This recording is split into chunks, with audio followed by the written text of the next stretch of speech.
Think we're good to go now. All right, welcome to, where are we at? Welcome to night 17 of our 24 nights of live streams. And we're gonna go ahead and, what the heck, why is it not?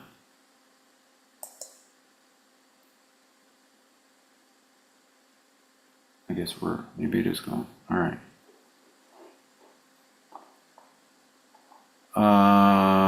Sorry. Technical difficulties. All right.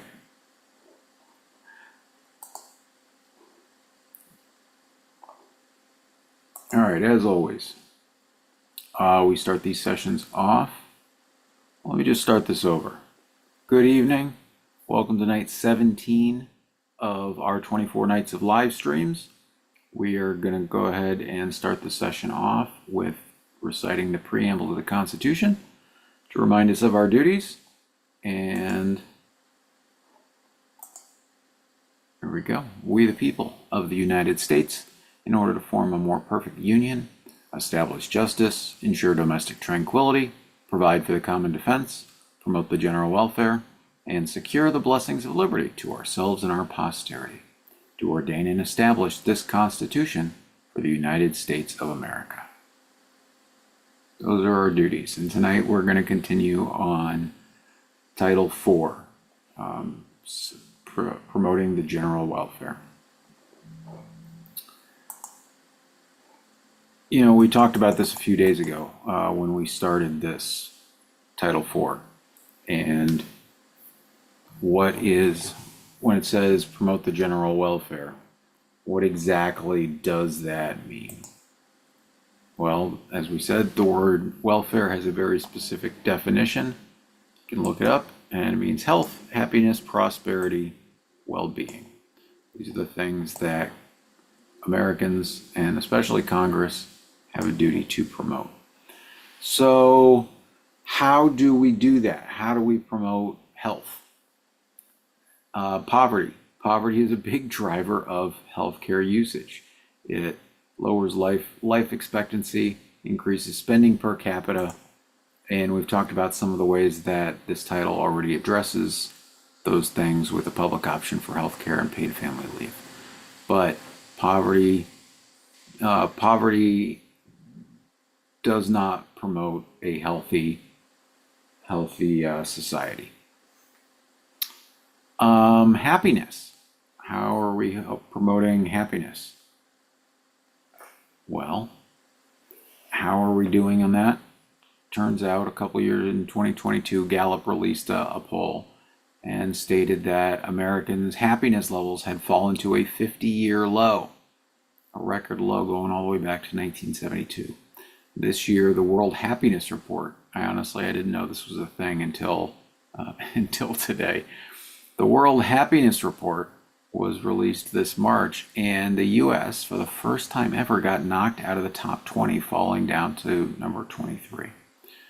And even worse, for people under 30, the United States was ranked 62.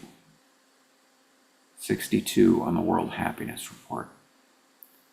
You know, if you're young and you're looking at the dysfunction of our society and you're wondering if America is ever going to get its act together, you're probably losing hope.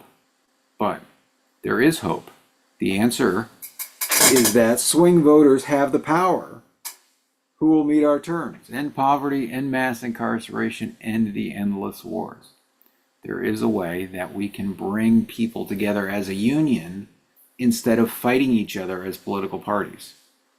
We can turn that feeling of futility into 21st century collaborative democracy by refusing to play the partisan politics.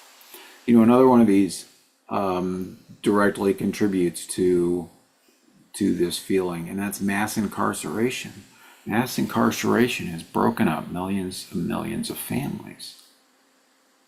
And it's a lot harder to be happy when you've got a loved one incarcerated.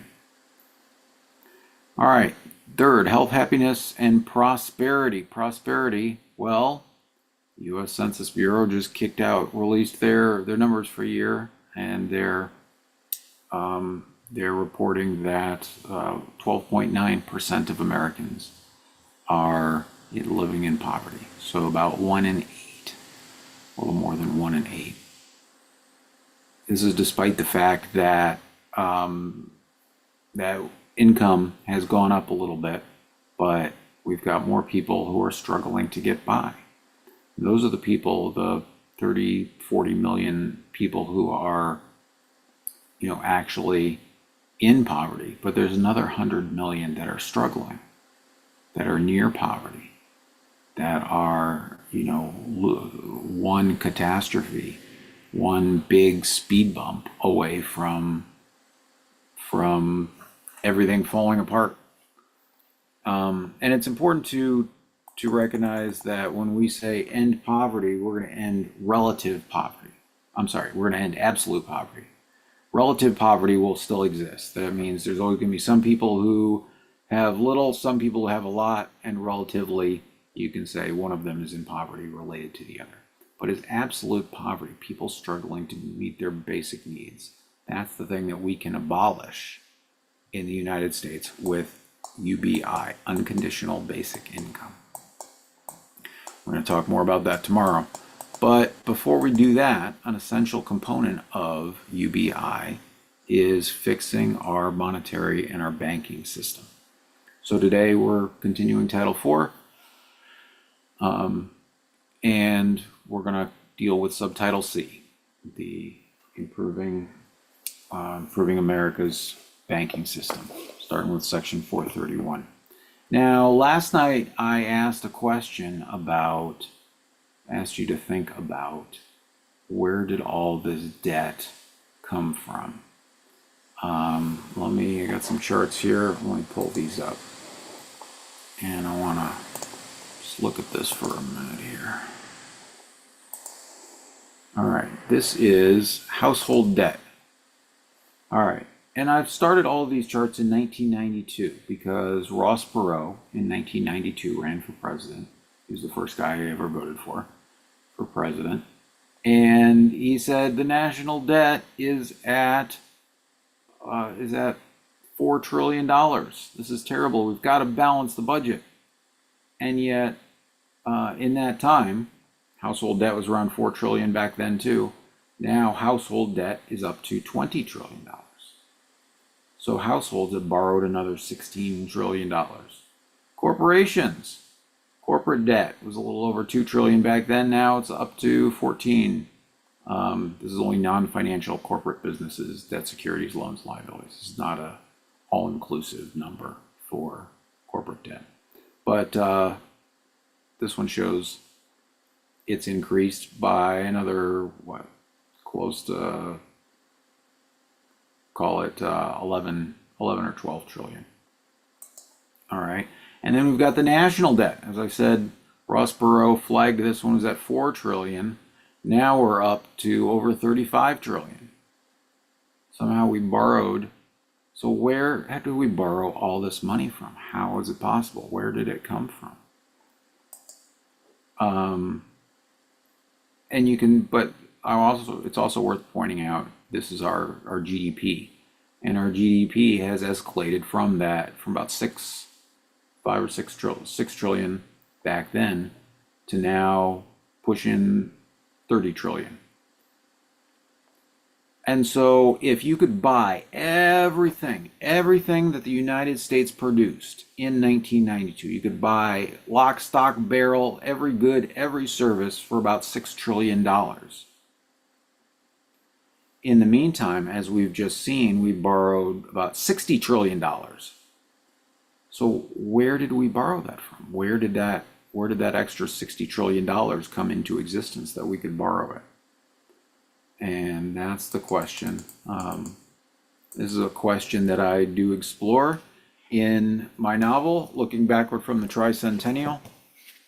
The protagonist, Julian West, asked this question, and he's asked to solve this problem. Where did all that money come from? So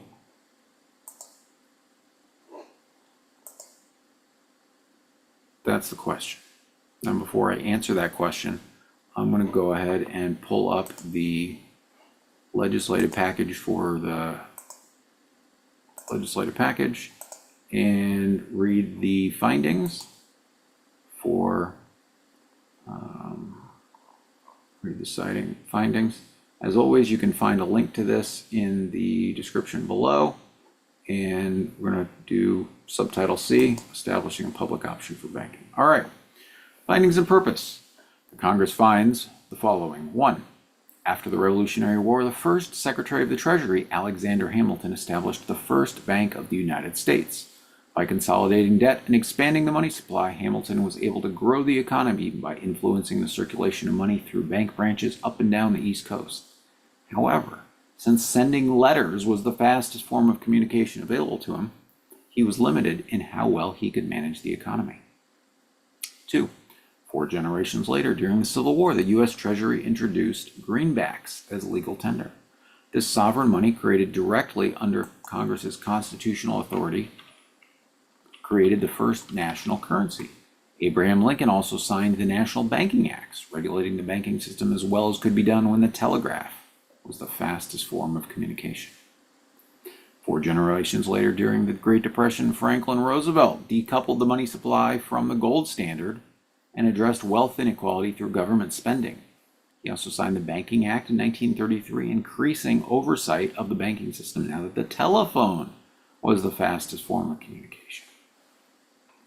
In the 21st century, modern technology allows for instantaneous global communication, enabling real-time payment processing.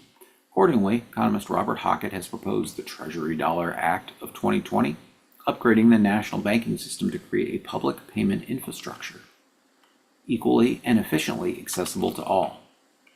As previous cycles have demonstrated, it is necessary to increase the money supply in the long run to maintain stable prices and maximize growth. This dividend is the result of the evolution of the U.S. economy, and Congress finds that the system-wide profit from that economy should be distributed among its owners, the citizens of the United States. Accordingly, the money supply should be expanded to include a digital legal tender known as Treasury dollar bills issued by the U.S. Treasury. 6. The Treasury already possesses the framework of a public payment infrastructure through their Treasury Direct accounts, which allow account holders to conduct transactions at any time of the day or night and can be expanded to accommodate wider use by the American people. The purpose of this subtitle is to promote economic prosperity in the United States while establishing the U.S. as a worldwide leader in digital currency. So we've sort of answered the question that it is necessary to increase the money supply in the long run to maintain stable prices and maximize growth. But we didn't answer the question of where exactly the money comes from. Where did we borrow all that money?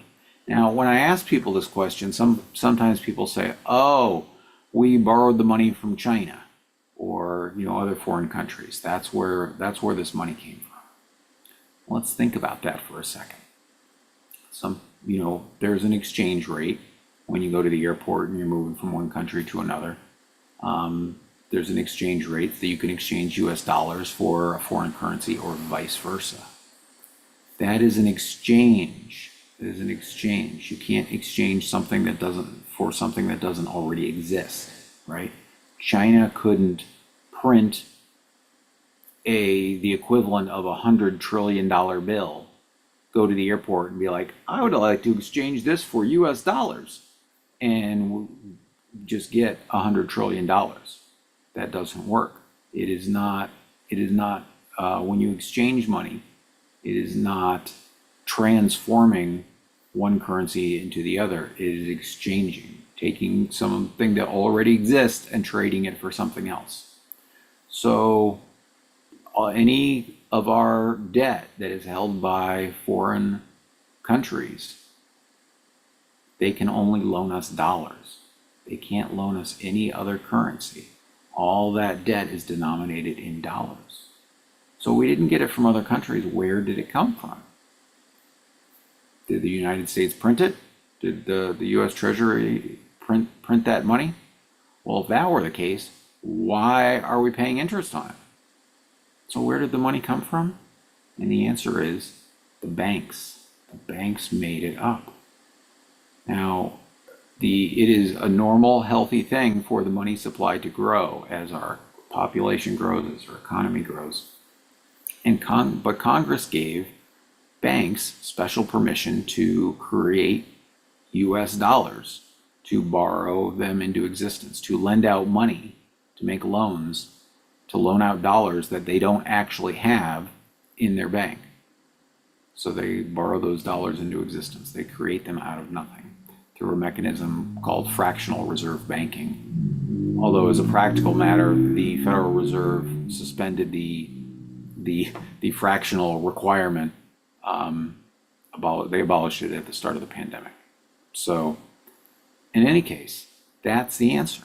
That is where all these tens of trillions of dollars came from over the last 30 years.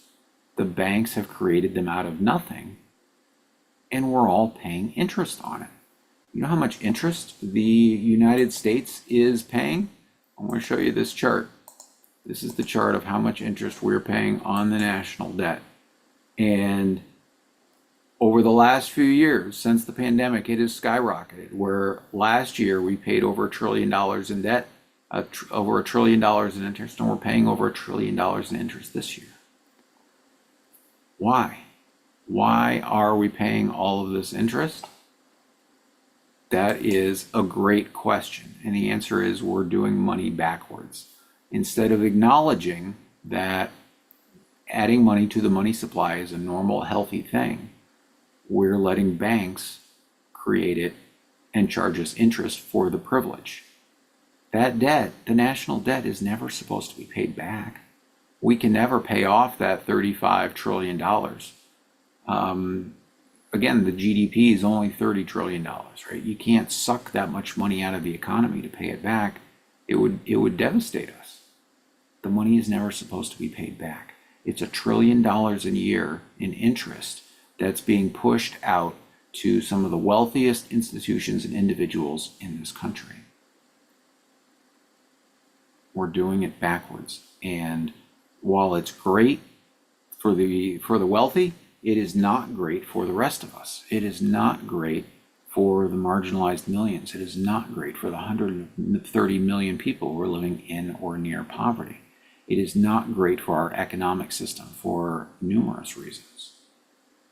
And so this subtitle will turn things around. It will put us on a path towards paying off the national debt, not by just wildly printing money, but by replacing the need for banks to do it, and instead letting the U.S. Treasury print a few $1 trillion a year and distribute it as unconditional basic income. Right now, when we create money, it gets added to the economic ladder at the top, and the theory, right, is it'll trickle down and help the rest of us. Trickle down economics does not work, but that's sort of the theory. The people who have the best credit, who already have a bunch of assets and money, they're the ones who get to borrow more of it into existence. But instead, we're going to flip the model around so that the money is added at the bottom of the economic pyramid. And so we're going to create a trickle-up economy. We're going to continue to spend. We're going to spend the money, and it will work its way up. But by reversing it, we're going to lift every American family up above the poverty line and abolish absolute poverty. We can do it. The United States has enough money, has enough goods, has enough services to make sure that everyone has enough to meet their basic needs. And the fact that we allow poverty to exist means that we are ignoring our constitutional duty to promote health, happiness, prosperity, well-being. We're going to turn that around. So, how do we do this? Let's go ahead and jump into, I'm kind of giving you an overview.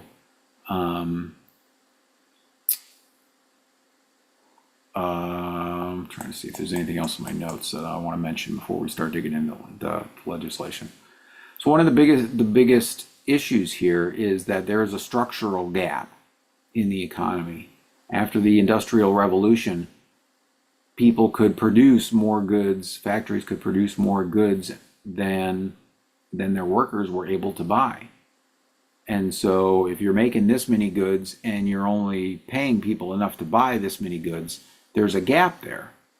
And so in the 1920s, after the Federal Reserve had been established, we started seeing a lot of people taking on debt, taking on household debt to buy all those, the vacuum cleaners, the washing machines, the automobiles, all those kind of things.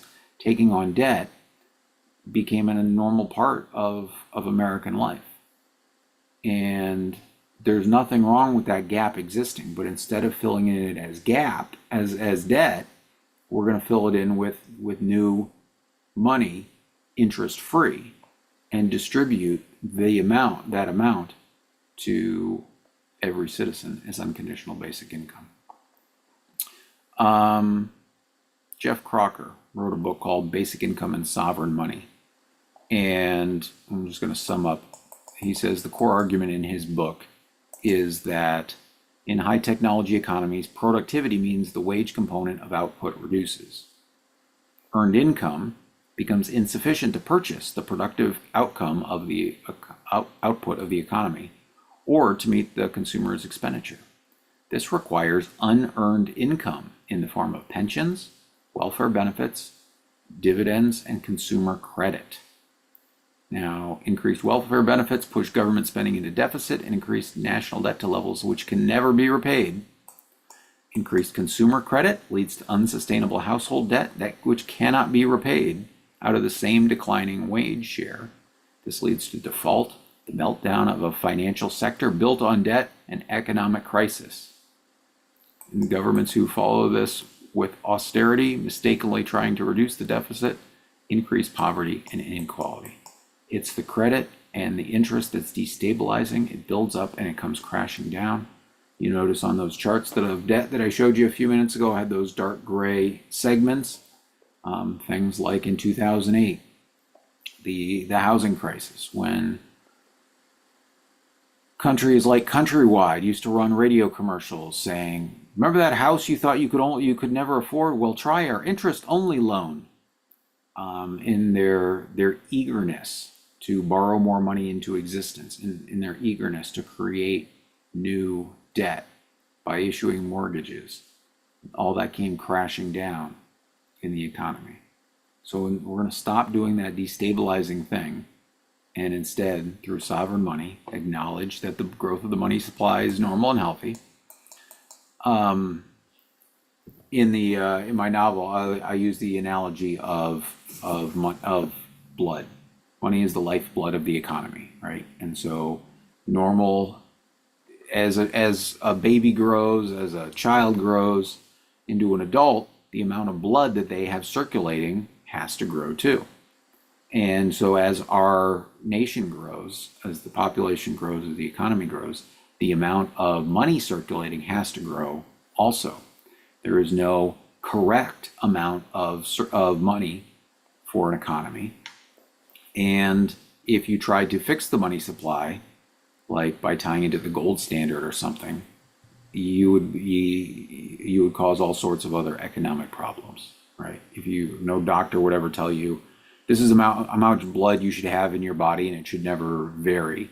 That would be medical malpractice. And trying to fix the money supply would be economic malpractice. So, all right. What else? I think that's about it. I already talked about Ross Perot and how when he ran for president, he persuaded Americans that debt was bad, that we shouldn't have any debt, that the budget should be balanced. And we talked last night about how third parties don't work, right? And now we looked at the 1968 election and George Wallace. And so he had that block of 13.5% of the popular vote, and Nixon made a play for it with his states' rights, war on drugs, appealing to Southern racists. So when Ross Perot ran on balancing the budget and got 19% of the vote in 1992, both parties adopted this idea of balancing the budget. And so all that block of votes didn't go to one particular party, it went to both parties. But then nobody questioned this anymore. This is the Ross Perot fallacy. Nobody questioned the Ross Perot fallacy that the budget should be balanced and there should be no debt. Again, it is perfectly normal for the money supply to grow as our economy grows. All right, I think that's it. Let us start digging into this legislation. But I wanted to kind of give a philosophical overview of what we're doing. People, if you have questions, pop them in the chat and I'll answer them as we go along. All right, section 432 is definitions. I want to credit some of the sources for this. It was Senator Sherrod Brown of Ohio. He proposed at the start of the pandemic the Banking for All Act. Rashida Tlaib of Minnesota proposed the Automatic Boost to Communities Act. Senator Kirsten Gillibrand of New York proposed the Postal Banking Act. I already mentioned Robert Hockett and the Treasury Dollar Bill Act. And then two other books that were influential in developing this section are Money from Nothing by Robert Hockett and Eric James, and Basic Income and Sovereign Money by Jeff Crocker. So, all right, we're going to look at these, and some of this stuff references the American Union Jobs Program, which we're going to talk about tomorrow night. So let me just touch on a couple of them. Adult has the meaning here first, the American, and it means emancipated minor. $5 digital dollars means Treasury dollar bill balance consisting of digital ledger entries recorded as assets. And sorry, I just want to touch on one more thing. Where'd it go? Here it is. All right. So President Biden issued an executive order ensuring responsible development of digital assets. And if you scroll all the way down to the bottom of it, I want you to look at the two of these definitions. Okay, when it comes to cryptocurrencies again are just made up, but they refer to a digital asset. They are an asset. A central bank digital currency, or CBDC, which is what Treasury dollar bills are, refers to a form of digital money or monetary value denominated in the national unit of account, dollars, that is a direct liability of the central bank. Biden's executive order would ensure that we're going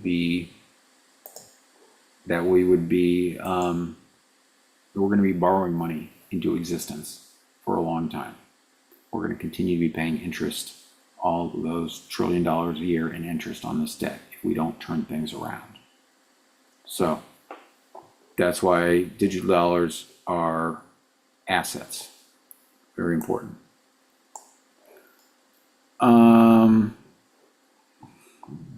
Digital dollars, digital treasury account, member banks, pass-through accounts we'll talk about. This is, so if you like your bank, you can keep it. A pass-through account means that your bank can just pull your digital dollars, pull your unconditional basic income into your regular bank with direct deposit. Post office, postal service, qualified persons. Again, Treasury dollar bill. Treasury dollar bill means a zero interest Treasury bill with no expiration date, valued at precisely one Federal Reserve note. So keeping the exact same money that we have now, only these will be interest free, unlike the virtually every dollar in circulation today that is denominated in debt. All right, section 433, establishment of digital treasury accounts. First, we established in the Treasury a American Value Fund, whose unit of account shall be Treasury dollar bills. And the Secretary can exchange those for Federal Reserve notes if there's enough of them. This will be important here in a second as we talk about Treasury dollar bills. All right. Now, but essentially this is the ledger for the Treasury dollar bills for a central bank digital currency. All right. Subsection B is the different types of accounts. You've got B1 accounts, where the Secretary of the Treasury will open and maintain a unique digital treasury account for every citizen of the United States. So every citizens, only individuals can have B1 accounts. B2 accounts are you're required to open them for any recipient of the American Union Jobs Program who is not a citizen. We'll talk about more. There's some edge cases if a child has parents who are not citizens, and if that person is no longer qualified, then they get their B2 account taken away. 3 this is for accounts for the Federal Reserve banks, and they can use these to pool Treasury dollar bills on behalf of member banks. B4 is for the unit of government. So you can always pay your taxes, pay any taxes, internal duties, excises, debts, or demands of every kind may be received. And this is for every department, agency, office, or any unit of the United States. So your Treasury dollar bills that you get as UBI, you can most definitely use them to pay your taxes. And 5, any other qualified person. Qualified person means any lawful resident of the United States or legal entity conducting business in the United States, or any other person as the Secretary still shall see fit to include. So if you're a lawful resident of the United States, or you're if you're a business, then you can open up a B5 account. So your business can take Treasury dollar bills as well. All right, and that information about those accounts is connected to the American Union Jobs Program, the B1 and B2 accounts. All right, digital treasury accounts open by the B1 accounts. Citizens accounts may not be restricted or access otherwise withheld from any adult for any reason, including but not limited to age, ancestry, arrest record, bankruptcy, criminal conviction, debt, or other liability, gender, geographic location, income, marital status, occupation, race, religion, or sexual orientation. Remember what the U in UBI stands for: unconditional. Unconditional. These accounts shall be branded U.S. Treasury accounts, accessible through the ATMs at the post office. Shall include debit cards, online account, toll-free telephone access, automatic bill pay, mobile banking, customer services, and other services that the Secretary determines appropriate. So, again, this is free public banking. This is a public option for banking. If you like your bank, keep it. But if you want a free public option for banking, the U.S. Treasury will have an account for you. You can do that. These accounts shall not be subject to any minimum or maximum balances. Shall not be subject to any account fees. That's 1, 2, and 4. So business accounts could be subject to account fees, but for citizens with the American Union Jobs Program or government agencies, shall not have any account fees. Provide reasonable protection against losses from fraud. Shall include the ability to transfer Treasury dollars in real time without fees to any other digital Treasury accounts, along with protections against hacking or unauthorized access that continually meet or exceed industry standards or any other standards required by law. This is creating a public payment infrastructure. This is allowing you to send money to anyone else from your Treasury account to anyone else's Treasury account for free. Banks, the fees that they charge, credit card fees, they add about 2% to the cost of everything that's bought and sold in the United States. we're all paying 2% more than we should because banks are skimming it off the top. Visa just got sued by the Justice Department for their network fees, but they're driving up costs. And so by creating a free public option for banking, they'll force them to bring their prices down in order to compete with free. All right, and again, for citizens B1 accounts, these accounts shall include privacy controls, including the ability to anonymize transfers or delete the account's individual transaction history, and may not have account details, et cetera, shared without their consent except as authorized by this subtitle or pursuant to a valid court order. And you can also buy and sell securities from the Treasury. Again, this is built on the existing Treasury Direct program.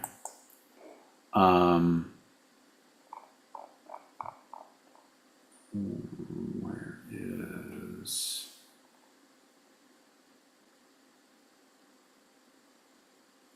transaction history, just to define this real quick. Transaction history means identifying details of a transfer into or out of account, such as time, date, name, or other identifying information, but does not include the amount of the transfer or the order in which the transaction took place relative to other account transactions. So you could delete all of these things, but they would remain in order, and the amounts of the transactions would still be there.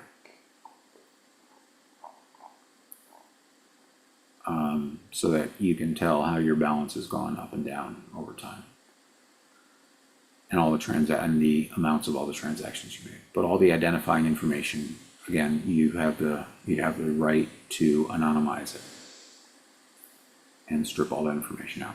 Okay. Launch date: after 300 million accounts have been opened, then go ahead. The secretary will go ahead and launch. According to Robert Hockett, in an article he wrote a few years back, the Treasury says it should take about 8 to 9 months in order to build this infrastructure for these digital accounts. If you don't like the idea of participating in this, then you can just decline. You can just refuse to use your Treasury account. And if you do, then the Secretary of the Treasury, at the end of the calendar year, will declare your account declined, deduct any money that they put in there, notify you, and then notify the IRS that, one, that is income, and two, that it is applied as it is a tax deduction. So it'll be prepaid, a prepaid tax payment automatically. So it'll be a tax credit without limit against the tax imposed by the IRS. All right, a couple references: direct deposit, updating a reference there; legal tender, United States Treasury dollar bills, coins, currency, etc., are all legal tender. Obligation, just adding references. Okay. And the Secretary of the Treasury is authorized to appropriate such sums are necessary to administer functions. All right, see no questions in the chat. We're going to move on to, let's see, just making sure.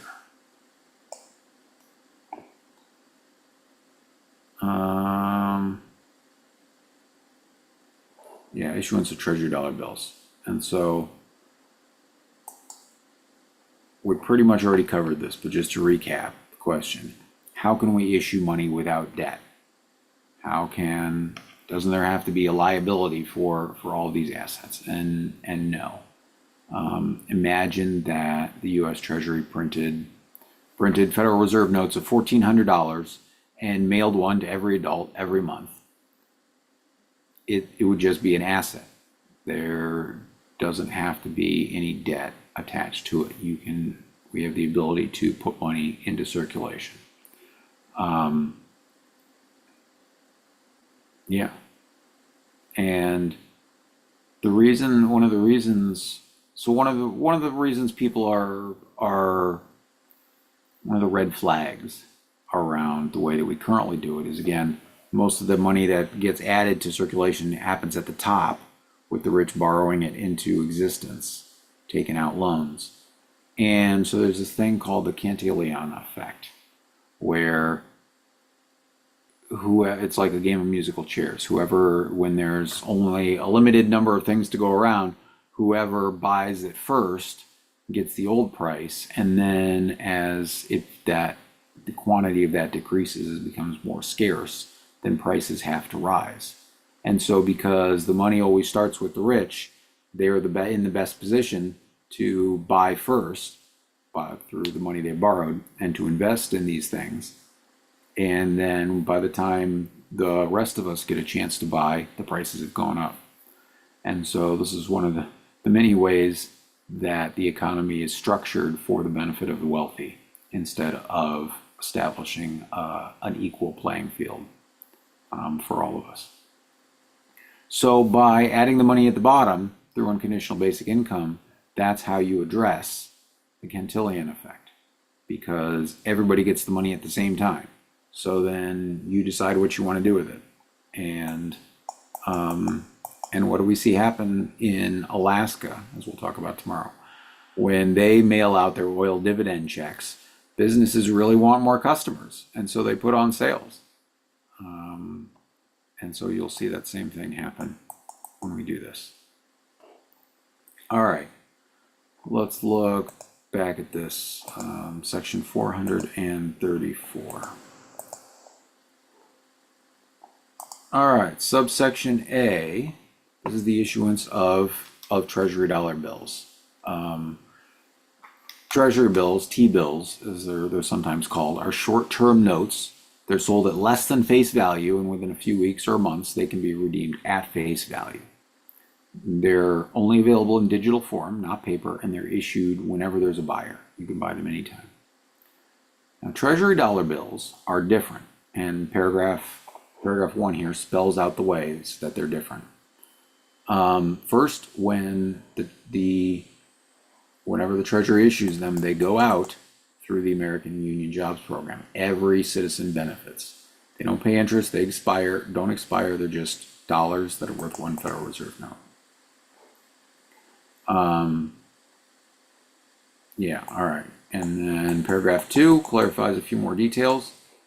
They're legal tender, receivable in payment, may be in fractional amounts, and shall be exchanged for digital or physical Federal Reserve notes upon demand. So you can exchange them for Federal Reserve notes. You can trade in your treasury dollar bills for Federal Reserve notes.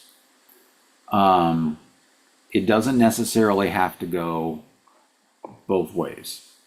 So you can, well, let me just back up real quick. Again, if you prefer Federal Reserve notes to treasury dollar bills, that's fine. Go to the post office. You can withdraw your $1,400 a month as in $20 bills, and then you can spend them anonymously. That's fine. But this public payment infrastructure using it's not a central bank digital currency. The difference between a cryptocurrency and a central bank digital currency is that cryptocurrency has a distributed ledger. So every time something happens, you write it down in like 18 million different places, and which is very inefficient.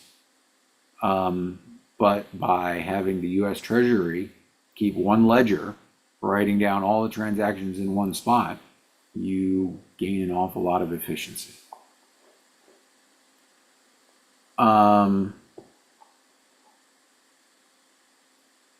So yes, so you can always exchange your treasury dollar bills for Federal Reserve notes you may not always be able to exchange Federal Reserve notes for Treasury dollar bills. Remember how we talked about China? China can't just always exchange their currency for dollars. Those dollars have to exist first before you can exchange them. They're not transformed. Currency exchange don't transform money. They only exchange things that already exist. And so, because the only way that the US Treasury can issue Treasury dollar bills is through the American Union Jobs Program, is through unconditional basic income, is through giving everyone a share of the new money. When the program starts up, there's not going to be that many in circulation. And so if Elon Musk on day one says, hey, I'm going to go buy, $1 trillion, $1 billion worth of American Union dollar bills, well, there's probably not that going to be that many available for him to do. So it may or may not be able to, so you're not guaranteed to be able to exchange them for Treasury dollar bills. Now, as time goes on and as there's more and more in circulation, this problem will resolve itself. The same way nobody, flying back to the country worries about whether or not they're going to be able to exchange their foreign currency for US dollars, because there's plenty of dollars in circulation. But at the very beginning, it could be an issue. This is what we just talked about. The only way that you can issue them is through the American Union Jobs Program, the voluntary value sharing, which we'll talk about on Wednesday, and again is distributed to every single American, so everybody gets their unequal share. American Union Jobs Program is how you distribute the Treasury dollar bills. And if somebody did not get their account opened when the program starts, remember we talked about the launch date, that they'll be made whole. All right. And sort of this is, you might recognize this sort of language that this language from the truce on guns and abortion, that it shall not be in order for anyone to the House or Senate for Congress to amend this section, and anything that would amend this section would need a two-thirds vote. So essentially, we're locking this down, putting it in a lockbox, and making the key very hard to turn. So, and this will be effective on the launch date after the month after 300 million American Union, digital Treasury accounts are open. All right. Section 435, authorizing the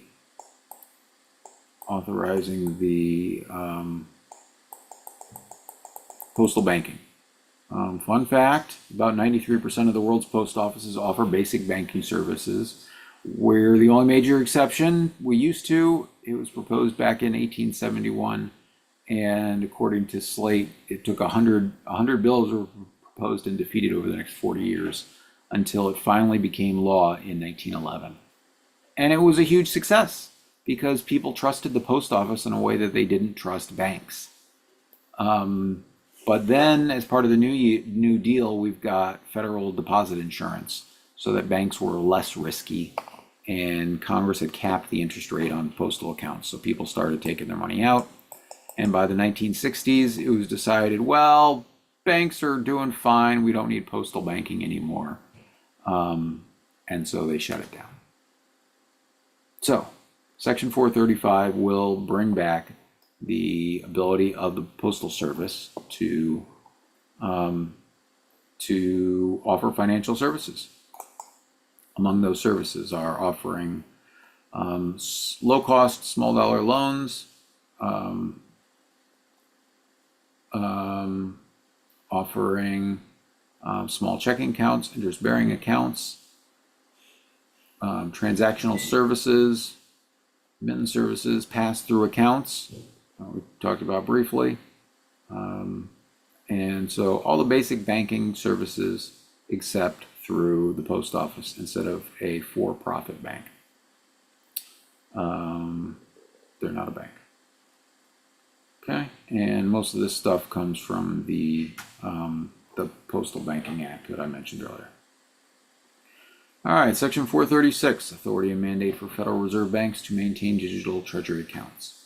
So, Federal Reserve banks shall maintain digital treasury accounts, and the Federal Reserve Bank will have one of those, the B3 accounts, for member banks to pool their funds.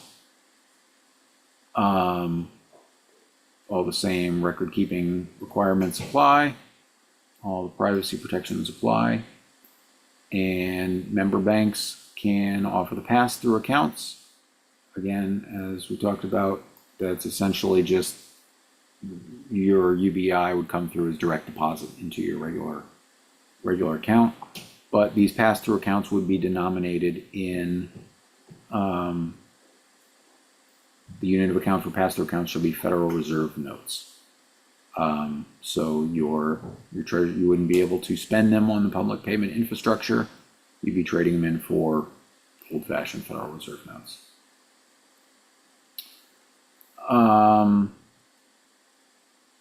Reverse transfer is not prohibited.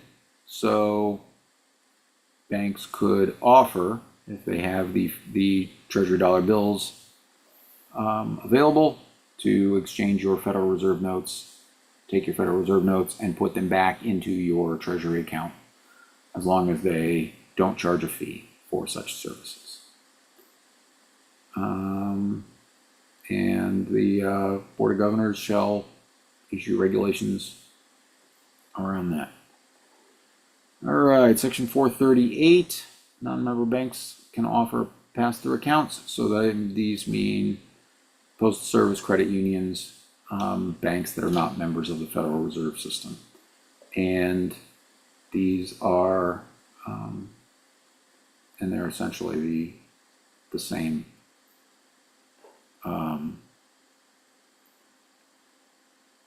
Essentially the same. The only difference is that they would not be required to keep their digital dollars with a Federal Reserve. And so these institutions, they could potentially offer a little more privacy protections for those who want to avoid the Federal Reserve System. And then last but not least, Section 439 is just regulations. Secretary and Board of Governors shall promulgate regulations carrying out this subtitle. And that's it. Tomorrow we'll talk about Subtitle D, the American Union Jobs Program. All right. Seeing no questions in the chat. Okay. So this is how we can upgrade America's monetary system and our banking system. Again, as we talked about in the findings in the Phoenix cycle, we have upgraded the way things work about every 80 years. So we are due, as part of moving into America 4.0, we're due to upgrade again. But as that executive order on cryptocurrencies shows, it doesn't necessarily have to be an upgrade that benefits all of us. It can be a benefit that maintains this. It can be an upgrade that maintains the status quo, that continues to benefit the wealthy, the powerful, the well-connected. So if we want to do things differently, there is no politician who's going to successfully be able to fight those entrenched interests. We need a union. We need a union of swing voters who can collectively bargain for a better social contract. And that's what the American Union is. I hope you, as always, there's 3 things that you can do to help the American Union succeed. I mean, there's more than 3 things you can do, but the 3 basic ones are: help break the polls, insist that to any pollsters you're a true swing voter. Swing voter is someone who votes for both Republicans and Democrats, and that you'll vote with the American Union on November 5th. 2, you can become a dues paying member for 25 cents a day, $7 a month at anamericanunion.com. And 3, if you're willing to pool your votes around upgrading our social contract to end poverty, end mass incarceration, and end the endless wars, join us on October 15th, a one-day general strike and a fast for peace. As my own personal commitment to this effort, I have been fasting since September 21st. I'm still feeling pretty good after 17 days, something like that. Yeah, 17 days. My weight's down to 181 pounds, and I'm going to keep going until October 15th. So I invite you to join me for 24 hours on the 24th day, because together we can change the way that the system works. We can boldly challenge the status quo, as Martin Luther King said, by fighting his triple evils of poverty, racism, and militarism. All right, I think that does it for tonight. Join me tomorrow evening at 7 p.m. Eastern Standard Time for a look at the American Union Jobs Program, unconditional basic income. Everyone gets an American Union job. Have a great rest of your evening.